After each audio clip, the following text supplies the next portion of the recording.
caught it earlier. That's what the doctor said about my uncle's pancreatic cancer. Like that was even possible with the testing they had. But what did I know? I was too young to understand things like cancer, or how to test for it. Too young to be taken seriously. 199 experts told me I was too young, but they didn't have time for my little science fair project. But the way I saw it, if the key was early detection, maybe someone just needed to start looking earlier. Like during 5th period freshman biology.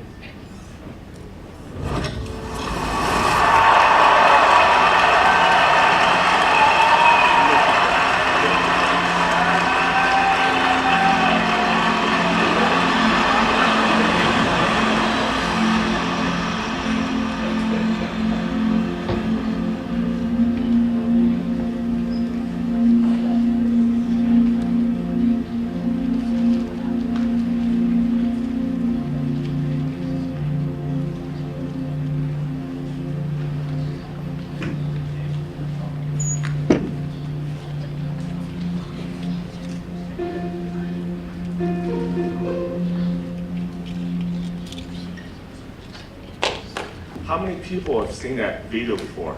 Can you raise your hand, please? Wow, only a few. He was the winner, I think it was 2 years ago, the Intel Science and Engineering Fairs event. So hey, welcome everybody to Intel. And my former colleague, PKAANC here, successfully convinced me to get out here and do a quick speech. You know, I'm actually technically on vacation. Thank you. I'm here with my son to go do some college tour because he's going to apply this fall. And every time I come into this building, I get a little nervous because I have to get up here every quarter. I come here to do a business update. For Intel, our CEO, our Intel executives, it's small number of people, and most of the time it's actually in this room. So every time I come here looking for my presentation. Welcome on behalf of Intel, all the parents and students, and especially I think the prestigious schools in Beijing University, Tsinghua University, the alumni. Welcome. A quick intro. And I started Intel when I was actually a freshman in college. So a lot of, how many people actually know General Motors Institute in the US? Wow. We know that, of course. And how many people know Kettering University? Kettering University. Nobody. Wow. Okay, that's still the best kept secret then. It's a very unique school. It's a pure engineering. That was where I went, obviously. The school is 100% co-op. So you have to find a sponsor in order to go to the school. So I went there. I didn't even know when I started school. They told me, they said, Ian, you have a job yet? I said, I don't have to worry about that 4 years from now, right? I said, no. You got to find a sponsor now. It's like 3 months from now, you got to go out working. I said, are you serious? He said, yes. So I started looking for a job when I was a freshman in college. Thank God that Intel came into school and sponsored the last few students who did not even have a sponsor at the time. I think I was one of the last 7. I think Intel was smart. And I co-opted with Intel and worked at Intel various locations. Like I said, every 3 months I was working. Then I go back to school, another 3 months. Every quarter alternating. I did that for 5 years. Then after I graduated, and then I started my full-time in Portland, Oregon. Then 1995, I went back to China. And I've been a very, very fortunate person and always came to the US, went to college in the right time, went back to China in the right time. I've been working in Intel 28 years now, and 1985 till now, 29. Right. And then I've been back to China 19 years, since 1995. And I guess my career path really took off after I went back to China. That was when I discovered the company, now it's called Lenovo, for Intel at the time. When I first met with Mr. Yang Wenqing, the CEO of Lenovo now, obviously, and 1994, and he was only shipping 45,000 PCs a year, and now he ships about 15 million a quarter. So now actually I'm going to go get up with him in New York next week. So welcome one more time. That was enough introduction about myself. You got to do a quick introduction of Intel. And we're obviously the semiconductor company for computing, networking, communication products. We have about 100,000 employees across 63 countries, 185 sites. You can tell Intel's a very technical engineering culture company. So when I first joined Intel, I was told all of Intel sales guys have to have a technical engineering degree. So then later I found out it was true. And I have an engineering degree, but unfortunately, I never pursued a real design or science research kind of a field.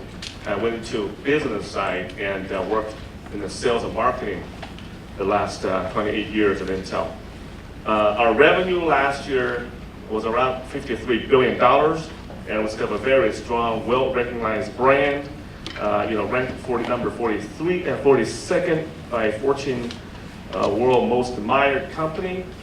And this is most important. Every year, Intel spends roughly about $100 million for education-related programs. There's not that many companies do it, and Intel does it consistently in a very unique way. An Intel Education Program Office is separate from any other business units, and they don't, they work very much on a nonprofit organization kind of a fashion. Because we also have education program office in China. Our experiences in China, tells me every time when our salespeople or customers are getting involved in a real business opportunity, they can never go to our education program office asking for help, because they're just doing it purely for education purposes. They never help to go with, bidding the tender deals or trying to help on the business side of it. It's a very unique, strong commitment for many years. A quick advertisement about Intel China. We're in 7 major cities in China, about 20 sites. We have sales offices in many cities. And obviously, 7 major sites are engineering, our manufacturing, etc. Next year will be our 30th year in China, so it's been a long time. 7,500 employees or so, and Intel, up to this point, has invested about $4.5 billion in China with our R&Ds and manufacturing. So, this is why we're here for, Intel Education. Why is Intel Education so unique? I'm going to introduce you 2 programs today. Actually, we have many programs. I'll do a quick intro. Intel Teach used to be called Intel Teach to the Future. And I've been participating in that program in China for the last 15 years. Every time I participate, trust me, it brings you to tears. And you'll be surprised the wonderful things those teachers do and the students throughout China, especially in some of very underdeveloped countries. And then later on, I found out, those teachers are so dedicated. We train them on the basics about computers, how to start using computers, some basic knowledge of, IT. And we've been doing that in the last 15 years. And worldwide, we've trained 10 million teachers. And in China, we train about 2.5 million. And just imagine if one teacher can impact 100 kids. 10 million times 100 kids, you get the number. Then we have donated about 7 million PCs. I'm surprised to see the actually stat worldwide in the last 10 plus years or so. And each year, this Intel Science and Engineering Fair attracts 7 million students around the world. And I didn't know that until I actually saw the number, because we just finished one last month in May. And then look at Intel employees are volunteering hours for education, 4 million volunteering hours. So it's quite a bit of commitment from Intel. As I said, $100 million dedicated investment just in education every year. What happened? Okay. Intel and STEM. Why Intel's so interested in science and technology? Because we're in the high-tech industry. We need bright engineers, scientists, innovators, and it's not just Intel. Especially here in Silicon Valley, I still consider the breeding ground for a lot of the technology innovation for the world, for the United States, and that's why I think Intel has a long-term interest in kids going into engineering field. And fortunately, the number of engineering students are actually in decline, and every year, and that's why we at Intel, a technology company, that we encourage, motivate kids going to engineering field to be a real innovator in the future. That's why we have two very significant programs. One is the Intel Science Engineering Fair, ISEP, and the other one that's worldwide. Like I said earlier, 7 million students a year. The other one is Intel Talent Search, and this is just for the United States. And so consider yourself very lucky, because other kids outside of the United States don't get this opportunity. These people, you guys saw the video earlier, and every year the world's brightest high school kids enter these events, and it's just incredible event in terms of their level of knowledge, their innovation, and the impact they have on society at that young age. Intel Talent Search, it's been 72 years. They call it Super Bowl of Science. Actually started from Westinghouse. Intel took it over 1995, so it's been almost 20 years. And 8 Nobel Prize winners. Look at that.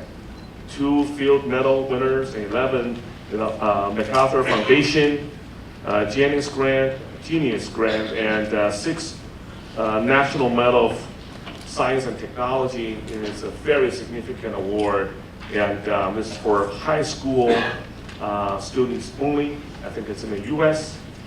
And every year, I think the winners get to go to the White House and see the President of the United States.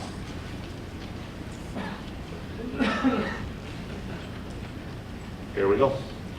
This is another one. This is for this ISEP, Intel, the International Science and Engineering Fair, and this is for worldwide. 7 million kids every year. It's a good pre-college science competition. And by the way, how many people are interested in science, especially the students, kids? Can you raise your hands, please? Or some people just shy to go. Okay, thank you. Yeah, it's quite a number of you. So that's good. That's good. If you're still in high school, and this will be an event, I strongly encourage you to go try it, to go check it out and find out. It's a 5-day event in the U.S. every year. The final is always in the U.S., different cities. And about 1,700 students or so from all over the world, 70 countries, coming here to compete. And there are about $5 million worth of scholarship. Intel's a sponsor, obviously, of the event. And you have companies, I think Google, and everybody has their different types of awards being given at this great event for the winners. And it's a really, truly very aspirational.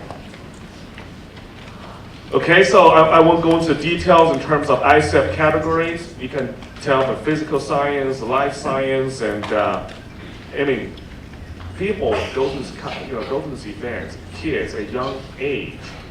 And I have to say, the first time I saw some pre-events in China, I was totally surprised at how technical they get. And, I mean, I was blown away by how much knowledge the kids have, and especially in some of the projects they're working on. I couldn't understand them. It's very, very innovative stuff, and they go a wide range, right, from chemistries and biologies and just robots, and there's a lot of very cool stuff they go innovate there. So this is the more details. Get ready if you're interested. Like I said, strongly encourage you to check it out. And I think it's online, the website. And for the Intel Talent Search, deadline is in November last year. So ICEF is April this year, and I think it's last event. And this year, I think it's going to have a new date. But if you have a chance, if you're interested, please go get on the website and go check out the details. Okay? Thank you.